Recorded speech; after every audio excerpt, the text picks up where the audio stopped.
పాఠశాల management committee ఎన్నికలకు break పడింది. మేరకు వాయిదా వేస్తూ ప్రభుత్వం ఉత్తర్వులు జారీ చేసింది. రాబోయే పార్లమెంట్ ఎన్నికలపై ప్రభావం పడుతుందన్న ఆలోచనతోనే సర్కారు ఈ డిసిజన్ తీసుకున్నట్లుగా వెల్లడిస్తుంది.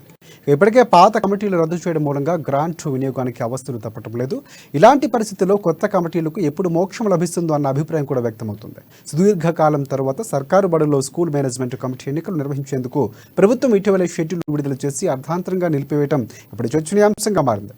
గతంలో చివరిసారిగా 2019లో విద్యా కమిటీలు ఎన్నుకోగా అప్పటి నుంచి పాత కమిటీ పదవీ కాలాన్ని పొడిగిస్తూ వచ్చారు.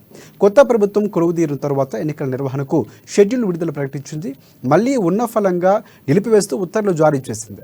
ఇక రాబోయే పార్లమెంట్ ఎన్నికలపై వీటి ప్రభావం ఉంటుందన్న కారణంతోనే ఈ నిర్ణయం తీసుకున్నట్లుగా తెలుస్తోంది. ఇప్పటి వరకు ఎస్ఎంసీ స్థానంలో ప్రత్యేక అధికారులు కూడా నియమిస్తారా, లేదంటే ఎంఈఓ స్కూల్ కాంప్లెక్స్ హెచ్ఎంలకు బాధ్యతలు అప్పగిస్తారన్నది ఇంకా తెలియాల్సి ఉంది.